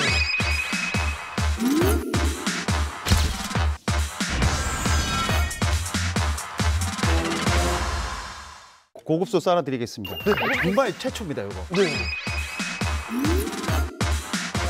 결혼식을 이제 어떻게 생각하냐면 불청에서 이어졌잖아요.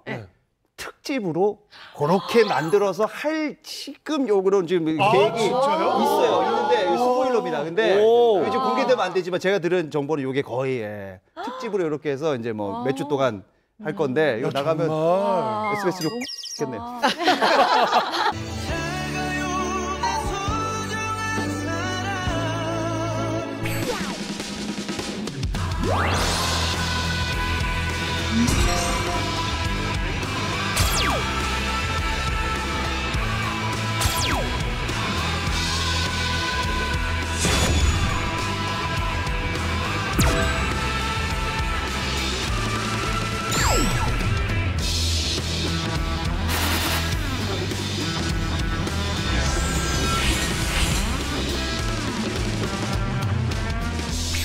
이분으로 말씀드릴 것 같으면 대한민국을 넘어 전 세계를 들었다 놨다 하고 있는 분인데요. 바로 한국 테니스의 역사를 새롭게 쓴 정현 선수 신드롬입니다. 네. 저도 정현 선수가 경기를 하는 모습을 보면서 정말 잘하더라고요. 멋지고. 2018 호주 오픈이었죠. 이 대회에서 굉장히 놀라운 4강이라는 기록을 세웠죠.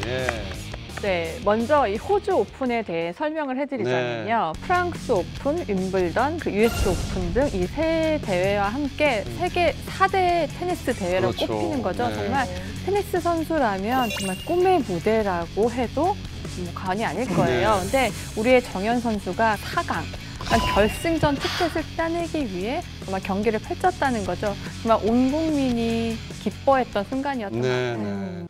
그때 이제 정현 선수가 그때 경기 뛰었던 사실 비인기 종목인데 그때 당시 시청률이 17.4% 정도 나왔어요. 그러니까 테니스 종목으로 그렇게 시청률이 나고 동시간대 1위 시청률이었거든요. 그 정도 나왔다는 건 정말 뭐 폭발적인 관심을 그럼요. 이제 끌었다라는 네. 거를 입증해 주는 거죠. 네.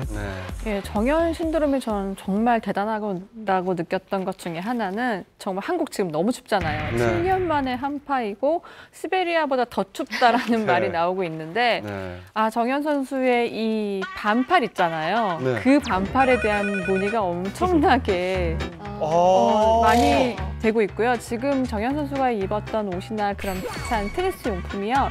온라인 마켓이랑 이런 데 너무 불티나게 팔리고 있는데 예년에 비해서 같은 기간에 봤을 때 97% 야, 100% 뭐 네. 예, 성장이네요. 예. 이 정연 씨가 그날 또 입었던 뭐 네. 옷뿐만 아니라 찼던 시계, 고글, 손목 아대 이것도 난리가 납니다.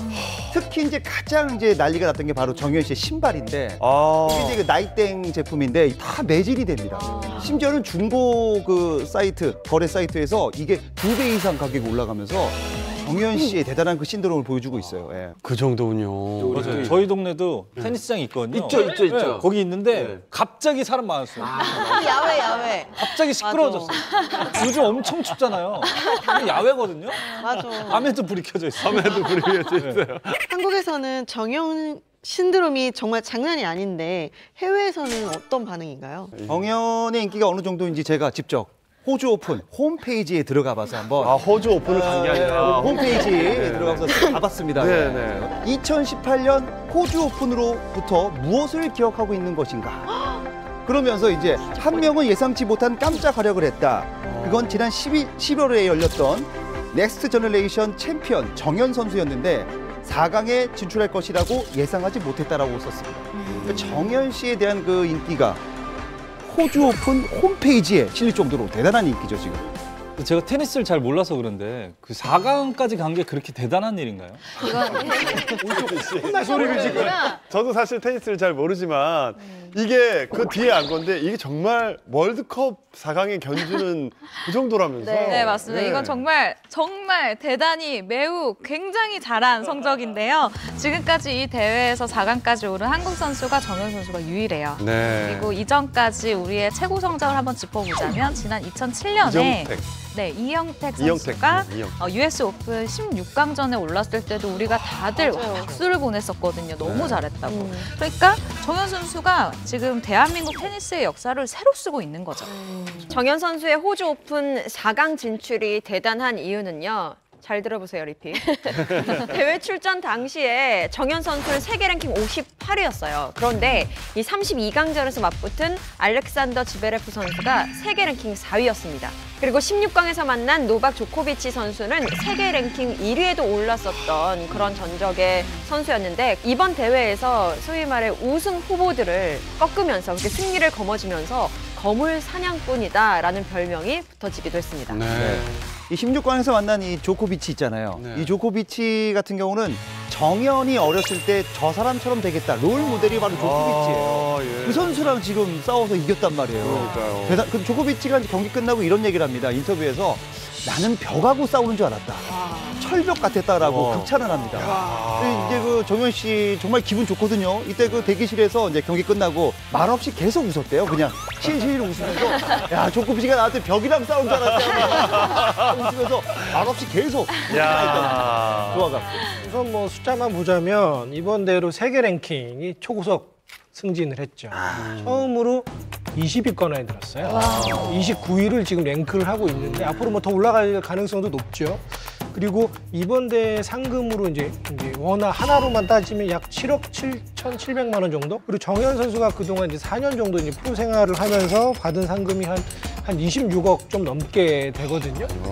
사실 정말 좋은 성적이에요, 이것도. 왜냐하면 이영택 선수가 한 20년 동안 해가지고 했던 상금 금액이 한 25억 1,000만 원 정도 되거든요. 그러니까 이영택 선수도 정말 대한민국 대표 이제 테니스 선수였는데 20년 동안 쌓았던 상금을 4년 만에 그 기록을 넘어선 거니까 정말 빠르게 성장하고 있고 정말 잘하고 있는 거예요. 물론 물가 대비 생각해야 되지만 아, 대단한 거죠. 예. 테니스를 잘 모르는 우리 슬리피 씨를 위해서 제가 이제 제 테니스 선생님이 계세요.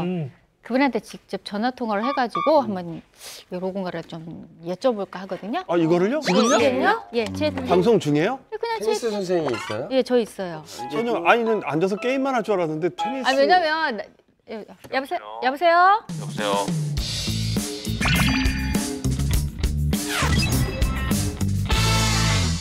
제 이제 테니스 선생님이 계세요. 그분한테 직접 전화 통화를 해가지고 한번 요런 거를 좀 여쭤볼까 하거든요. 아, 이거를요? 지금요? 예, 제 방송 중에요? 그냥 테니스 선생님이 있어요? 예, 저 있어요. 전혀 아이는 앉아서 게임만 할 줄 알았는데 테니스. 아, 왜냐면 여보세요? 여보세요? 여보세요. 여보세요. 형태가 이영택 선수? 이영택 선수예요?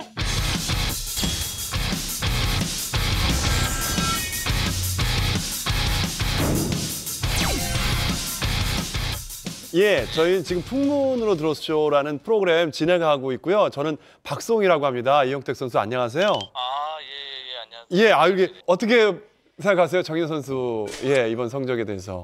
우리나라에서 그랜드슬램 4강 갈 수 있을 거라고 사실 좀 뭐 갔으면 좋겠다라고 생각을 했었는데 이렇게 빨리 갈 수 있을 거라고는 사실 잘 몰랐어요. 예. 근데 이제 정현 선수가 정말로 이 지금 22살의 어린 나이에 조코비치 선수를 이기고 4강을 갔다라는 거는 뭐 우리나라 사실 어떻게 보면 테니스 역사에 큰 획을 그은 그런 기록이라고 생각을 합니다. 아, 예. 아 근데 우리나라 대표하는 테니스 선수 하면 이영택 선수였는데 네. 이 바톤을 넘겨주신 느낌이 약간 허탈하지 않으세요? 어떠세요? 아니 뭐 서운하지 않냐는 얘기만 듣고 있는데요. 네. 한 10년 이상 뭐 좀 갖고 있었으면 뭐 오래 갖고 있었을 역시 대인배시네요. 역시. 아. 역시 이영택 선수. 그동안에 한국 테니스가 많이 침체됐었는데 네. 뭐 정현 선수로 인해서 다시 또 굉장히 또 뭐 인기가 좋아진 것 같아가지고. 그렇지. 혹시 정현 선수와 만나신 적이 있으신가요? 정현 선수를 주니어 때 이제 제가 대표팀 주니어 대표팀 감독할 때 같이 시합을 같이 나갔었고요. 아, 네. 또 그리고 이제 제가 데이비스컵 캡틴 겸 선수로 뛸 때 이제 정현 선수가 이제 막내 선수로 이제 같이 시합을 뛰었었습니다. 그 시합에서 저희가 이제 졌어요. 스웨덴 선수들한테 졌는데 제가 이제 정현 선수 그 게임을 보고 제가 얘기를 한 게 그 게임은 졌는데 그 태도나 이런 준비 과정이나 이런 것들이 되게 좋아서 제가 너는 지금처럼 묵묵히 열심히 연습만 하면 충분히 100위 안에 들어가겠다. 그게 언제인지는 모르겠지만 네가 노력하기에 따라서 되게 달라질 것 같다. 금방 갈 수 있을 것 같다라고 얘기를 한 적이 있거든요. 아, 밤늦은 시간에 정말 고맙습니다. 네, 감사합니다. 네, 건강하시고요. 감사합니다. 여러분들은 이 정현 선수의 경기를 많이 봤죠. 보셨을 텐데 네. 어떠셨어요? 솔직히 처음에는 이게 세계 대회니까 또 아직은 우리나라가 그 정도까지는 아니다라고 생각이 들어서 그냥 참가하는데 의의를 두자 이런 생각으로 봤는데 아니 이게 계속 이기는 거예요. 그래서 이러다 진짜 우승하는 거 아니야? 라는 생각까지 했었거든요. 근데 저만이 아니고 모든 저희 우리나라 국민들이 다 그렇게 생각을 했었을 것 같아요. 그러니까요. 예, 저도 우승하는 거 아니야 막 그랬어요. 예. 그런데 4강 경기 도중에 기권해서 다들 너무 안타까워했잖아요. 네. 기대도 많았는데 근데 사실은 발바닥에 물집 때문이었다. 그러니까요. 이거 어떻게 생각하십니까 이거? 일단 우리가 새 신발 신어서 뒤꿈치에 물집 하나 잡혀도 얼마나 너무 아파요. 예. 너무 난리, 아픈데 난리. 그렇기 때문에 어떤 분들은 이렇게 얘기를 하시더라고요. 아니 운동선수가 발에 물집 잡힌 거 가지고 기권하면은 뭐 경기를 하겠다는 거야 말겠다는 거야 이렇게 얘기하시는 분도 제가 직접 봤어요. 그런데 아마 이런 생각을 가지신 분들도 지금 이 사진을 보시고 나면 생각이 정말 바뀌실 겁니다. 아유, 저거 보통 물집이 아니네요. 저건 물집이 아니라 큰 상처네요, 저거. 하였어. 네. 사진은 지금 사실 한쪽 발만 보이고 있잖아요. 네. 그런데 이게 양쪽 발 다 그랬다고 하고요. 굉장히 심각한 상태였다라고 얘기를 합니다. 그리고 물집이 너무 심해서 말씀하신 것처럼 생살이 다 드러난 상태였고 물집뿐만 아니라 다리에 피멍도 들어있었어요. 그래서 사실은 이게 4강에서 이렇게 크게 뭐 다리가 다친 것이 아니라 16강부터 진통제를 먹고 정현 선수가 경기에 임하기도 했었거든요. 근데 이게- 사진을 보다시피 예. 걷기도 힘들었을 거예요. 내가 얘기 들었는데 그 전에 16강 가기 전에 복식도 했대요. 맞아요. 처음에 단식도 올라간 게 아니라 그때는 이제 올라갈 올라가면 얼마 올라가 있어. 그리고 복식까지 같이 올린 거예요. 거의 매일 경기를 뛰었대요. 그러니까 발바닥이 단식만 준비했어야 되는데. 지켜봤던 저희도 너무 안타까운데 정작 본인은 그 기권을 하기까지 얼마나 힘들었을까 그게 조금 네, 안타까운 것 같아요. 예, 당연히 아쉽죠. 그런데 우리의 또 정현 선수는 굉장히 의연하게 또 대처를 합니다. 일단은 힘들게 4강까지 올라가긴 했지만 정말 이 한계를 난 넘어서서 했기 때문에 다음에도 또 할 수 있지 않겠느냐라고 얘기했고요. 그 남자 프로 테니스 소피아 오픈과 뉴욕 오픈도 다 출전 취소를 했어요. 그리고 현재 치료에 전념 중입니다. 그래야죠. 네. 이 정현 씨의 정말 목표는 궁금하시죠? 네. 이 호주 오픈 우승이 목표일까요? 아닙니다. 진짜 정현 씨의 목표는 SNS 10만 명 돌파예요. 진짜예요. 진짜 나이답게. 이해합니다. 왜냐하면 제가 저 조사를 진짜? 들어가 봤는데 정현 씨가 이런 글을 남깁니다. 저의 정말 목표는 이번 대회 목표는 100K가 되는 게 내 목표다. 근데 그 꿈을 이루어냈습니다. 100K가 넘었어요 지금. 사실 정현 선수의 가족은 네. 테니스 패밀리예요. 많은 분들이 아시겠지만 이 정현 씨의 아버지는 역시 테니스 선수였습니다. 실업팀 선수였는데 쭉 활동을 하다가 허리 부상으로 은퇴를 했어요.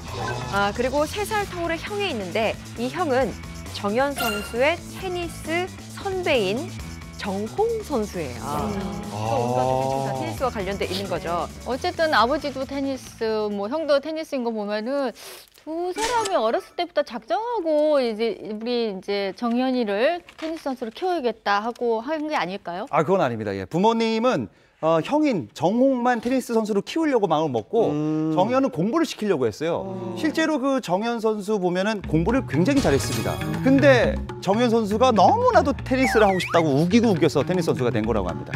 아무래도 우리나라에서 테니스를 시킨다는 게 금전적인 문제를 무시할 수 없을 것 같아요. 실제로 아들들의 뒷바라지를 하기 위해서 아파트 담보대출도 받았었다고. 아이고. 그래서 이 빚을 갚는 데만 꼬박 10년이 걸릴 정도라고 전해지고요. 또 외국으로 나갈 때 그 경비, 그리고 대회 출전비 이런 것들을 대느라고 후원사가 나타나기 전까지는 정말로 경제적인 어려움이 있었다고 합니다. 그렇겠네요. 예. 정현 선수가 승승장구할수록 대한민국이 행복해졌는데요. 네. 딱 한 곳은 그렇지 못했다면서요? 어디요? 네, 그게 이제 정현 선수의 후원사인 삼성증권인데요. 네. 보통 이제 후원한 선수가 우승을 하거나 아니면 좋은 성적을 내면 난리가 나죠. 좋아야 되잖아요. 방송에 막 그 선수 얼굴 내보내면서 같이 이제 광고 효과를 노리잖아요. 그런데 굉장히 조용합니다. 아무런 얘기가 없습니다. 왜 그러죠? 그 이유가 삼성증권은 이제 정현 선수가 고등학교 때 2012년이죠. 그때 이제 첫 2년을 맡게 됩니다. 그때 이제 삼성증권 주니어 테니스단에 합류를 하게 되는데 안타깝게도 2015년에 삼성증권 테니스단이 해단이 됩니다. 그 이후에도 이제 개인적인 후원은 계속해요. 예를 들면 연봉 5천만 원 그리고 훈련비 3억 5천만 원 등 4억 원을 3년간 이제 지원키로 했기 때문에 아예 지원이 없는 건 아닙니다만 그래도 팀에 있어서 이렇게 소속이 있는 것과 그냥 개인적인 후원을 이렇게 해주는 것은 조금 이제 다른 차원인 거죠. 그런데 보시면요, 팀과 다르게 개인적으로는 이렇게 지원을 받고 있었잖아요. 그런데 이런 부분이 오히려 정현 선수의 마음을 조금 괴롭게 했을 수도 있겠다 싶어요. 왜냐하면 동료들에게 미안하기 때문인데 얼마나 잘해야 이 팀이 해체되지 않을까라는 마음이 있었다면서 아쉬움을 토로하기도 했었고요. 그리고 이번 이 호주 오픈 16강전에서 이기고 난 다음에 세레머니를 할 때 카메라 렌즈 앞에 캡틴 보고 있나? 라고 글귀가 보였잖아요. 이것도 역시 삼성증권 테니스팀 김일순 전 감독에게 보내는 메시지였다라고 충분히 알려졌죠. 그러니까 그 팀 해체 당시에 선수들끼리 우리 중에 누구라도 잘 되면 잘된 사람이 꼭 감독님을 위한 이벤트를 하자라고 약속을 했다는 거예요. 야, 그걸 기억하고 있다가 보는 사람들까지도 뭉클해지는 참 대견한 세레머니였던 것 같아요. 그 지도해 주셨던 감독님도 네. 정말 우셨겠네요. 감동하셔서. 아유. 근데 진짜 만약에 지금 3년간 후원하기로 한 게 끊기게 되면 어떻게 낼까요? 네, 그런 걱정은 다행히 안 하셔도 될 것 같습니다. 네. 정현 선수를 후원하는 기업은 삼성증권 외에도 있고요. 그리고 지금 정말 세계 무대에서 엄청난 활약을 펼치고 있잖아요. 그리고 정현 선수가 아까 말했다시피 아직 22살밖에 안 됐어요. 그 미래에 그가 더 펼칠 수 있는 활약을 생각해 보면 아마 지금도 정말 똑똑한 기업이라면 다들 뭐 물밑에서 작업을 하고 있을 걸로. 그럼요. 웬만한 스포츠 돼요. 브랜드들은 다 아마 되게 갔을 거예요. 네, 예, 맞아요. 왜냐면 나이가 22살이고. 글로벌 브랜드에서 붙을 거예요. 그럼요. 예, 예. 이제 탑 클래스에 이제 올라갔잖아요. 사실은 네, 올라갔으면 앞으로 한 10년 정도는 충분히. 그러니까 테니스 선수들이 35세까지는 괜찮거든요. 그러니까 다만 이걸 할 때 롱런을 하기 위해서는 물론 지금 열심히 뛰어서 좋은 성적 내는 것도 중요합니다만 체력 관리라든지 아니면 체중 관리도 굉장히 중요해요. 아마도 한 10년 정도는 정말 세계 테니스계를 호령할 수도 있지 않을까. 예. 자, 정현 선수가 우리나라 선수라는 것이 정말 자랑스러운데요. 앞으로도 정현 선수의 활약을 풍문으로서 응원하도록 하겠습니다. 자, 그리고 응원해야 할 분들이 또 있죠. 네. 지난 금요일에 드디어 평창 올림픽의 화려한 막이 올랐습니다.